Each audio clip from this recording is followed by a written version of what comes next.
saat ini sudah mulai kondusif dari banjir dan hanya menyisakan genangan air, lumpur, dan sampah yang berserakan. Sebelumnya kawasan ini tergenang banjir akibat hujan deras beberapa hari terakhir, serta luapan Kali Ciliwung. Ketinggian air bervariasi mulai dari 40 hingga 120 cm. Meski demikian, masyarakat memilih untuk tetap tinggal di rumahnya masing-masing karena situasi yang masih terbilang cukup aman.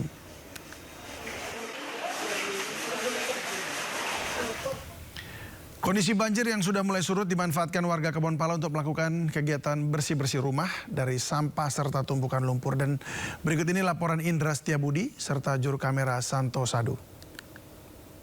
Ya pemirsa, hujan beberapa hari terakhir ini cukup dengan intensitas cukup tinggi. Ini kembali menggenangi kawasan Kebonpala, Jatinegara, Jakarta Timur.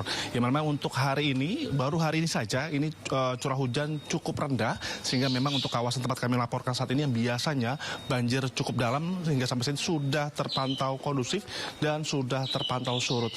Meskipun sudah surut, Anda bisa saksikan untuk situasi terkini, ini masih ada banyaknya lumpur yang mengendap pasca terjadi banjir, dan juga pastinya sampah-sampah ini juga berserakan. Tadi kami juga melihat banyak warga sudah melakukan aksi bersih-bersih rumah dari lumpur dengan menyiramkan air guna untuk memastikan rumah mereka kembali bersih dan bisa ditempati secara aman dan juga bersih daripada kotoran. Dan kalau kita bisa informasikan, memang kawasan ini selalu saja terendam banjir dikarenakan memang curah hujan cukup tinggi dan luapan dari belakang ini ada Kali Ciliwung yang selalu meluap, dan imbas dari meluap tersebut air masuk ke wilayah tempat kami melaporkan di Kebonpala, Jakarta Timur. Adapun untuk kemarin ini mencapai ketinggian sekitar 100 cm, 120 cm, namun memang tidak menutup kemungkinan kalau untuk ke dalam ini mencapai 150 dan pernah sampai 2 meter. Memang tempat ini merupakan bisa dibilang dataran rendah, sehingga memang untuk luapan Ciliwung ini selalu masuk di kawasan tempat kami melaporkan saat ini. Dan memang untuk cuaca saat ini masih cukup mendung dan untuk intensitas masih cukup rendah. Namun masyarakat berharap cuaca kembali normal dan tidak kembali menggenangi atau membanjiri kawasan tempat kami melaporkan di Kebonpala, Jakarta Timur. Dari Jakarta, Indra Setiabudi, Santo Sadu melaporkan. Informasi berikutnya pemirsa, pemakaman bocah 12 tahun di Sukabumi berlangsung haru. Korban meninggal setelah diduga dianiaya ibu tirinya. Ya, isak tangis keluarga dan kerabat mengiringi pemakaman bocah 12 tahun di Sukabumi yang tewas di tangan ibu tirinya. Jenazah dimakamkan di pemakaman keluarga desa Cipendei, Kecamatan Suradei, Sukabumi. Pihak keluarga terpukul karena korban yang baru duduk di bangku SMP harus pergi selamanya dengan cara tragis. Korban meninggal dunia setelah dirawat di rumah sakit karena mengalami penganiayaan yang diduga dilakukan ibu tirinya. Di tubuh korban ditemukan sejumlah bekas luka bakar dan luka terkena siraman air panas. Polisi kini masih melakukan penyelidikan terkait kasus ini.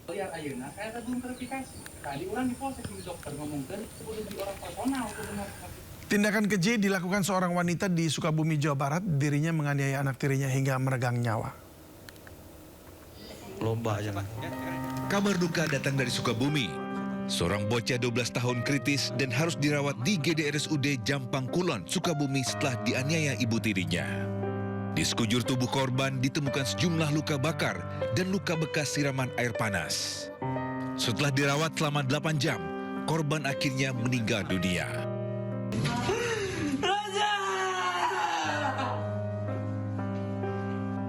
Ayah korban tak kuasa menahan tangis kehilangan anak pertamanya secara tragis.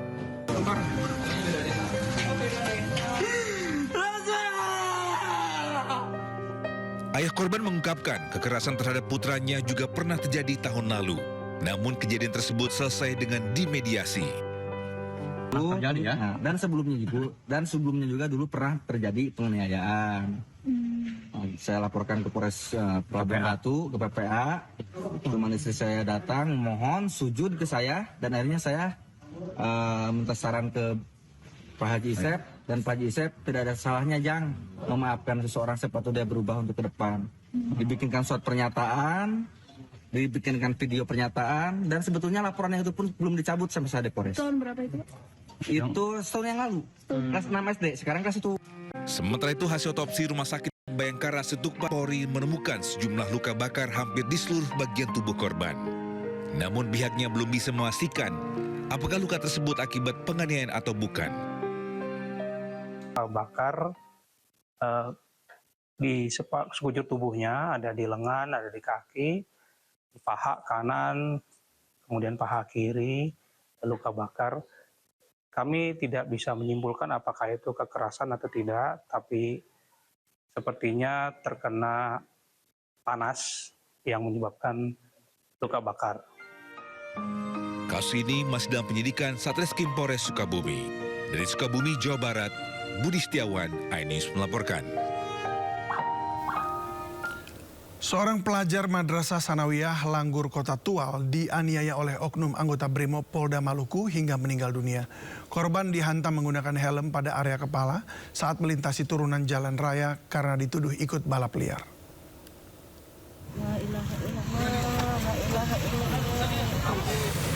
Seorang pelajar Madrasah Sanawiyah berusia 14 tahun menjadi korban kekerasan oleh oknum anggota Brimob Polda Maluku hingga tewas. Peristiwa terjadi saat korban dan kakaknya melintasi jalanan menurun di sekitar RSUD Maren menggunakan sepeda motor. Lantaran kondisi jalan yang menurun, korban tak mampu mengatur lajur kendaraan dan dituduh ikut balap liar. Saat bersamaan, sejumlah anggota Brimob sedang melakukan pengamanan dan memantau korban. Oknum Brimob berinisial Bribda MS langsung melayangkan pukulan ke arah korban menggunakan helm. Akibatnya korban tersungkur di jalan dan nyawanya tak tertolong saat akan dibawa ke rumah sakit.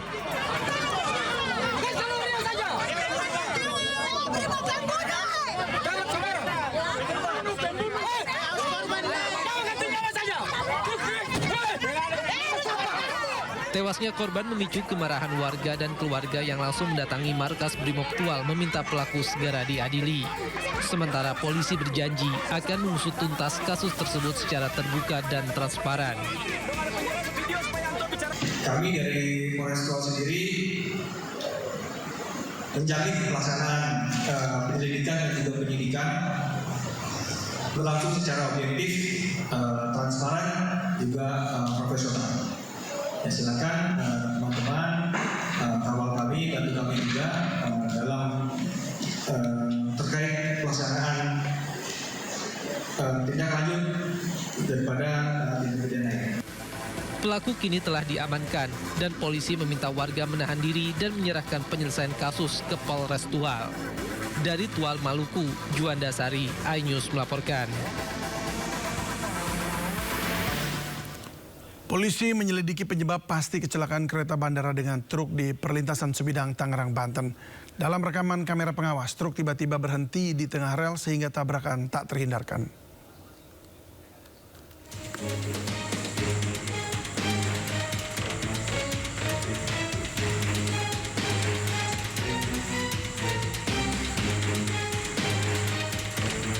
Kamera pengawas merekam detik-detik kereta bandara menabrak truk pengangkut skoci di perlintasan Sebidang selepas stasiun Polres Tangerang, Banten. Saat melintasi rel, truk tiba-tiba berhenti. Dibantu warga, sopir berusaha mengevakuasi truk. Namun nahas tak berapa lama kereta bandara muncul. Proses evakuasi gagal hingga kereta menabrak muatan truk sampai terpental. Puluhan petugas diterjunkan ke lokasi untuk mengevakuasi rangkaian kereta yang anjlok. Pihak KCI berkoordinasi dengan KAI Daob 1 Jakarta dengan mengirimkan rangkaian kereta penolong ke lokasi kejadian. Selama upaya evakuasi diberlakukan rekayasa jadwal perjalanan KRL. Sementara Satlantas Polres Metro Tangerang juga menerjunkan tim investigasi untuk mengetahui penyebab kecelakaan. Dari keterangan, dari saksi, dari supir, ataupun kami melihat langsung dari CCTV yang ada di lokasi, artinya palang pintu belum ada upaya penutupan, ya, masih terbuka lebar, dan juga dari CCTV juga jelas apa yang sudah terjadi sebelum ditutup itu sudah kami lihat langsung dari rekaman. Tapi sirine perlintasan memang sudah bunyi atau belum, Pak? Sirine tadi keterangan dari petugas, dia sempat lakukan upaya-upaya untuk memberitahu masinis dan sirine sudah dibunyikan. Tapi ada upaya untuk tidak diindahkan daripada kendaraan dan juga memang satu sisi kendaraan juga melihat palang pintu belum ditutup. Jadi memang nanti kita harus dalami. Dalam peristiwa ini, sopir truk dan seluruh penumpang kereta selamat. Sopir truk jalani pemeriksaan di unit Gakum Satlantas Polres Metro Tangerang. Dari Tangerang, Banten, tim liputan iNews melaporkan. Isak tangis mewarnai proses evakuasi pilot Hendrik, korban meninggal dalam insiden pesawat Pelita Air yang jatuh di Pegunungan Krayan, Kabupaten Nunukan, Kalimantan Utara. Faktor cuaca diduga menjadi penyebab jatuhnya pesawat pengangkut BBM tersebut.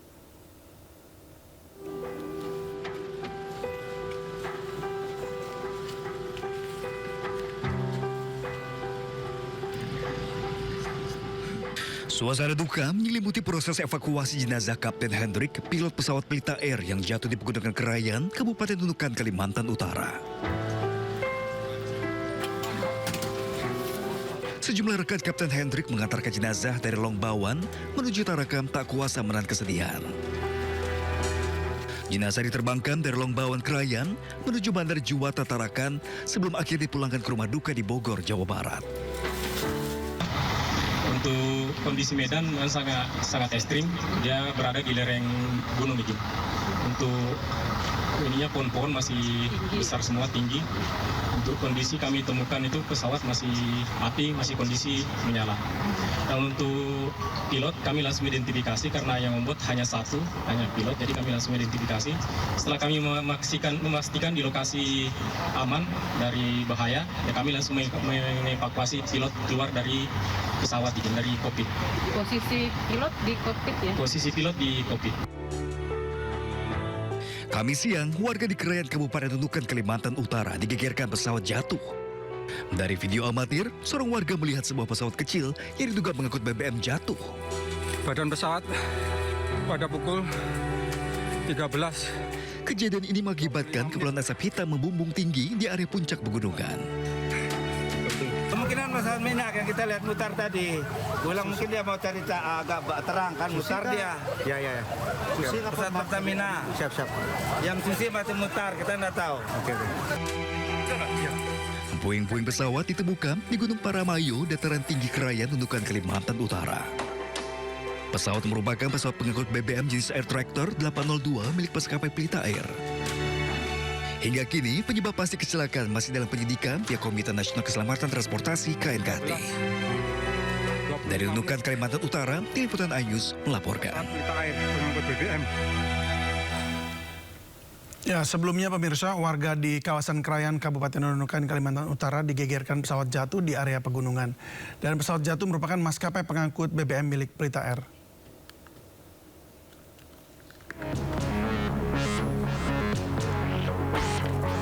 Warga di Kecamatan Krayan Barat, Kabupaten Nunukan, Kalimantan Utara digegerkan dengan dugaan pesawat jatuh. Dari video amatir, seorang warga melihat sebuah pesawat kecil yang diduga mengangkut BBM jatuh di area pegunungan.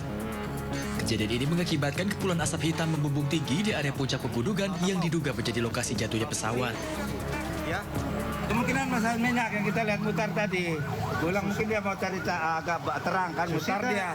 Ya. Susi Pesawat Pertamina. Siap. Yang susi masih mutar, kita nggak tahu. Oke. Badan pesawat pada pukul 13.25 menit. Puing-puing pesawat ditemukan di Gunung Pak Ramayo, dataran tinggi Krayan, Nunukan, Kalimantan Utara. Pesawat merupakan pesawat pengangkut BBM jenis Air Tractor 802 milik maskapai Pelita Air. Bisa kita jajang.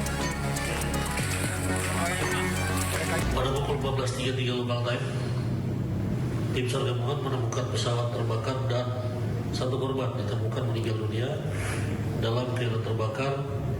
Selanjutnya korban dievakuasi oleh tim SAR gabungan di Longbawan menuju ke Rumah Sakit Pratama Longbawan. Seluruh badan pesawat dilaporkan hangus terbakar. Akibat insiden ini, pilot pesawat atas nama Kapten Hendrik Lodewijk dinyatakan meninggal dunia. Dari Nunukan, Kalimantan Utara, tim liputan iNews melaporkan. Kita ke informasi lainnya pemirsa, setelah menjadi tersangka atas kepemilikan narkoba, mantan Kapolres Bima Kota AKBP Didik Putra Kuncoro dipecat atau diberhentikan tidak dengan hormat. Sementara itu, Aibda Dianita Agustina, polwan yang menyimpan koper berisi narkoba milik Didik, terbukti positif konsumsi ekstasi.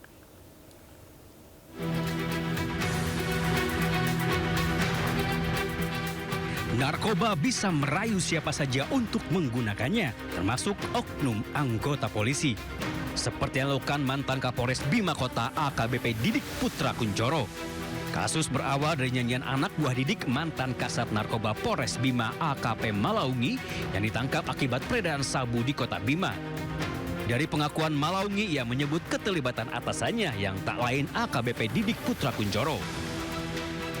Polisi langsung bergerak menangkap Didik. Dari nyanyian Didik, ia menyebut menyimpan narkoba di rumah polwan Aibda Dianita Agustina. Polisi kembali memburu Aibda Dianita hingga berhasil menemukan koper yang dimaksud. Bukan sembarang koper, koper putih itu berisi berbagai jenis narkoba, termasuk 49 butir pil ekstasi.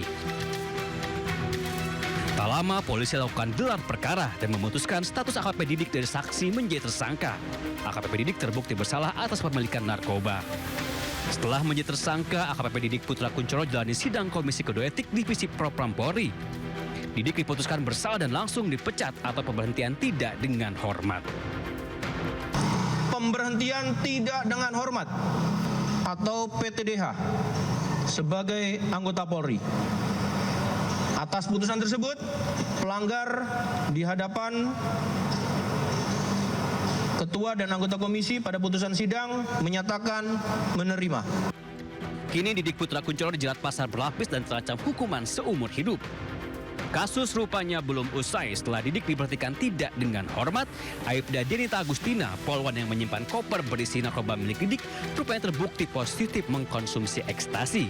Tidak berhenti di situ, istri Didik, Miranti Afruana, juga terbukti melakukan hal yang sama. Tim Liputan Ainus melaporkan. Melalui kuasa hukumnya, mantan Kapolres Bima AKBP Didik Putra Kuncoro menyampaikan surat pernyataan terkait dugaan kasus narkotika yang menjeratnya.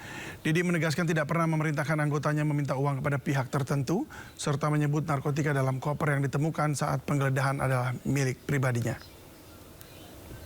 Dengan hormat yang bertanda tangan di bawah ini, nama Didik Putra Kuncoro, SIK MSI, pangkat garing NRP AKBP garing 79031391. Tempat tanggal lahir Kediri 30 Maret 1979, umur 46 tahun. Alamat Taman Royal Arum, Kelurahan Poris, Kecamatan Cipondoh, Kota Tangerang, Banten. Dengan ini menyatakan, 1. Bahwa saya menyatakan saya tidak pernah memerintahkan kepada saudara AKP Maulangi, SHMA, mantan Kasat Res Narkoba Polres Bima Kota, untuk meminta uang kepada seseorang yang bernama Ko Erwin.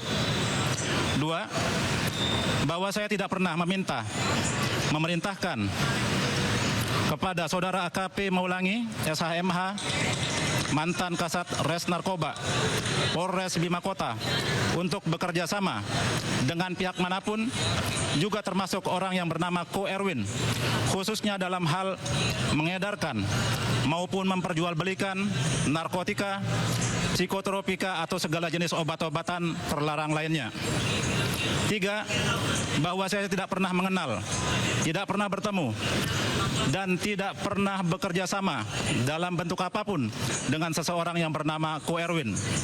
4. Bahwa narkotika dan psikotropika yang terdapat di dalam koper yang ditemukan di rumah Dianita adalah milik saya pribadi dan tidak ada hubungannya dengan saudara AKP Maulangi SHMH alias Pak Eki, mantan Kasat Res Narkoba Polres Bima Kota. Demikian surat pernyataan ini saya buat dengan sadar dan penuh tanggung jawab. Sementara itu, Kapolri Jenderal Listio Sigit Prabowo memerintahkan jajaran Propam Polri untuk melakukan tes urin terhadap seluruh anggota Korps Bayangkara. Perintah tersebut dikeluarkan menyusul masih ditemukannya anggota Polri yang terlibat kasus narkoba. Maka berdasarkan perintah Kapolri, di Propam Polri dan jajaran akan melaksanakan kegiatan pemeriksaan urin. Sekali lagi, melaksanakan kegiatan pemeriksaan urin yang akan kita laksanakan di seluruh wilayah atau jajaran Kepolisian Negara Republik Indonesia secara serentak dan akan melibatkan fungsi pengawas baik itu internal maupun eksternal, baik di tingkat Mabes maupun sampai dengan tingkat kewilayahan. Pasangan suami istri di Medan, Sumatera Utara memohon bantuan Presiden Prabowo Subianto setelah anaknya dituntut hukuman mati kasus penyelundupan 2 ton sabu. Keluarga tidak terima karena anaknya tidak tahu menahu soal penyelundupan narkoba dan baru bekerja 4 hari sebelum ditangkap.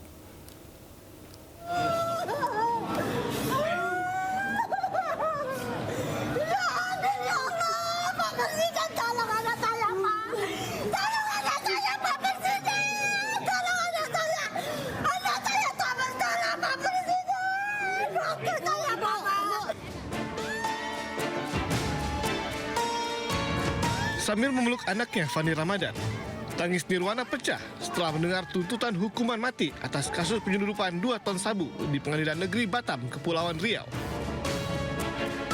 Pada Mei 2025 lalu, Fandi yang bekerja sebagai anak buah kapal ditangkap dengan barang bukti sabu yang dikemas dalam kantong berisi teh Cina. Menurut keluarga di kota Medan, Sumatera Utara, Fandi Ramadan merupakan pemuda yang baik dan tidak terlibat atas penyelundupan narkotika jaringan internasional tersebut. Ayah Fandi memohon Presiden Prabowo Subianto untuk membebaskan anaknya yang tidak bersalah. Fandi diketahui baru bekerja 4 hari sebelum ditangkap dan bertugas di kamar mesin.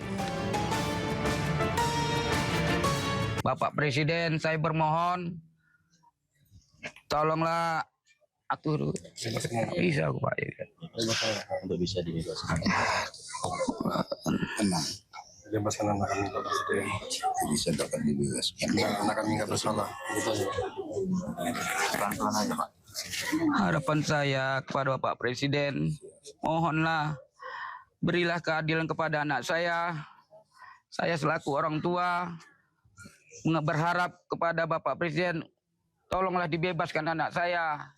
Karena dia tulang punggung keluarga. Sementara itu, pengacara Hotman Paris Hutapea menyatakan siap membantu proses hukum yang menimpa Fandi Ramadan saat bertemu orang tua Fandi Ramadan di Jakarta. Hotman menilai Fandi telah difitnah bergabung dengan jaringan narkoba internasional.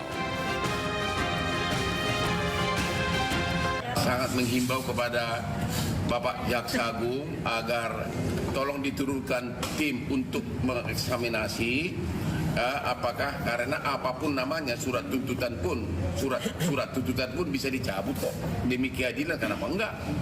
Demikian juga kepada Majelis Hakim di Pengadilan Negeri Batam dan juga nanti Ketua Pengadilan Tinggi Kepri agar benar-benar mendengarkan tangis dari orang tua korban fitnahan ini.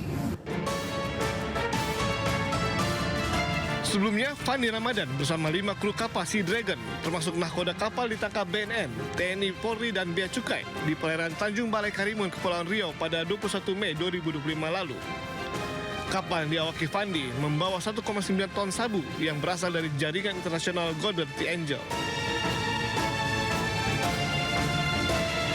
Dari Jakarta dan Medan, Sumatera Utara, Sofyan Firdaus dan Yuda Bahar, iNews melaporkan. Keberadaan lapangan padel di tengah pemukiman penduduk di Jalan Haji Nawi Cilandak, Jakarta Selatan memicu masalah baru. Warga mengeluhkan kebisingan luar biasa dari lapangan padel yang dioperasikan hingga larut malam.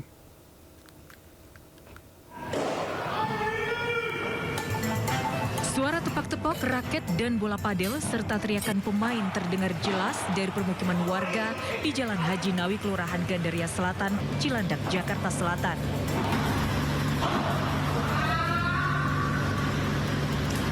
Suara bersumber dari lapangan padel yang berada tepat di tengah permukiman. Warga mengaku terganggu lantaran suara berisik dari lapangan padel terjadi sepanjang hari, sejak pagi hingga larut malam, membuat anak-anak dan balita sulit tertidur.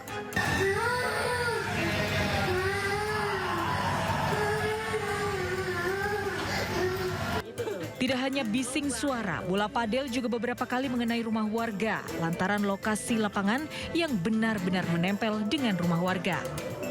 Warga sudah berkali-kali melapor ke aplikasi Jaki dan layanan polisi 110 sejak akhir Januari lalu, tapi belum ada tanggapan. Ada, karena kan mereka beroperasi sejak jam 6 pagi sampai jam 12 malam ya Bu. 12 malam, dan itu kita laporkan setiap kebisingan yang ada dan kita eskalasi ke sudin terkait. Lapangan padel yang diprotes warga ini sudah dibuka sejak Oktober 2025, namun warga tidak pernah diberi sosialisasi. Setelah ramai dikeluhkan dan viral, baru kemarin pihak Kelurahan Ganderia Selatan menggelar mediasi antara warga dan pemilik lapangan padel. Dalam mediasi, pemilik padel berjanji akan mengubah jam operasional dan memasang peredam suara di bagian dinding yang berbatasan dengan rumah warga. Pihak kelurahan mengingatkan kebisingan yang ditimbulkan dari lapangan padel tidak boleh di atas 70 desibel. Dari Jakarta, Kiva Lupi iNews melaporkan. Sementara itu, Gubernur Jakarta Pramono Anung menegaskan lapangan padel yang menimbulkan gangguan ketertiban umum dan tidak mendapatkan persetujuan warga akan ditindak tegas. Pemprov Jakarta tidak akan memberikan toleransi terhadap lapangan padel yang melanggar aturan. Secara khusus saya sudah meminta kepada dinas terkait yang melakukan pengawasan di lapangan urusan padel ini. Besok hari Senin atau Selasa kami akan segera memutuskan bagi lapangan padel yang mengganggu ketertiban umum dan kemudian tidak mendapatkan persetujuan warga setempat dan kemudian juga izinnya tidak lengkap, maka pemerintah DKI Jakarta akan mengambil langkah tegas. Mayor Jenderal TNI Purnawirawan Prihati Pujo Waskito resmi dilantik menjadi Direktur Utama BPJS Kesehatan yang baru. Pramudia Iriawan Buntoro sebagai Presiden Prabowo Subianto menunjuk Prihati Pujo Waskito yang akan menjabat hingga tahun 2031 mendatang menggantikan posisi Ali Gufron Mukti yang jabatannya habis pada Februari ini. Usai pelantikan, Prihati bersama jajarannya memastikan akan melanjutkan berbagai tugas dan berjanji akan bekerja keras dan melaksanakan tugas dengan penuh tanggung jawab. Prihati menyadari ini menjadi amanah yang besar karena menyangkut kesehatan sosial dari 283 juta jiwa peserta BPJS. Saya merasa menerima amanat yang besar, jadi akan ikut menyelenggarakan jaminan kesehatan sosial yang pesertanya 283 jiwa tadi, dan ini juta ya, 283 juta jiwa, dan kerjasama dengan 23.000 fasilitas kesehatan dan 3.000 rumah sakit. Ya, pada kesempatan ini kami mengucapkan terima kasih kepada Bapak Presiden yang telah memberikan surat perintah untuk penugasan ini, dan tentunya kepada direksi dan dewas sebelumnya yang telah memberikan fondasi yang kokoh pada program ini, dan kami akan melanjutkan yang baik-baik, dan kami siap Pak melaksanakan tugas ini dengan penuh tanggung jawab dan siap bekerja keras untuk pelayanan yang mudah, cepat, dan tepat. Terima kasih. Pasca dinonaktifkan BPJS penerima bantuan iuran, banyak masyarakat yang tidak bisa berobat. Dan hal ini juga dirasakan warga Pelalawan Riau yang memiliki perekonomian bawah.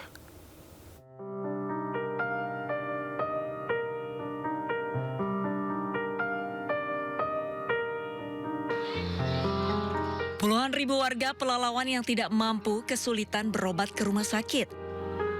Hal ini dimulai sejak pemerintah pusat mengeluarkan kebijakan bahwa BPJS PBI atau pemegang Kartu Indonesia Sehat dinonaktifkan per tanggal 1 Februari 2026.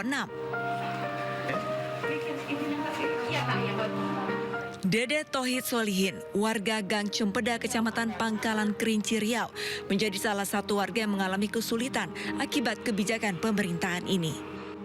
Dede terkejut usai anak bungsunya berobat justru ditagih biaya sebesar Rp90.000. Dede yang merupakan penjual sayur keliling ini kebingungan hingga akhirnya mencari pinjaman ke tetangga. Namun menurut Kepala Dinas Sosial setempat, pemuktahiran data sudah sesuai dengan kondisi lapangan. Jadi mereka-mereka yang dinonaktifkan, kita meminta surat keterangan tidak mampu yang dikeluarkan oleh aparat desa. kemudian seperti saya katakan tadi KK-nya, KTP-nya, kontak personnya, dan surat menyatakan bahwa masyarakat tersebut membutuhkan perawatan kesehatan. Baik itu surat keterangan dari puskesmas atau pelayanan kesehatan pertama, baik itu surat rujukan yang sudah sebelumnya sudah berobat dan ada rujukannya. Kemudian surat kontrol yang mungkin dia sudah beberapa kali dan dia sangat membutuhkan perawatan tadi. Makanya dia memegang surat kontrol dan ini akan kita dahulukan. Warga Pelalawan yang memiliki kartu BPJS PBI jumlahnya mencapai 171.030 orang. Sedangkan kartu yang dinonaktifkan sebanyak 27.943 orang. Sisanya 150.000 lebih masih aktif. Dari Kabupaten Pelalawan Riau, Diki Kurniawan, iNews melaporkan. Bonatua Silalahi telah menerima seluruh salinan dokumen ijazah Joko Widodo. Informasi yang akan hadir usai jeda berikut ini.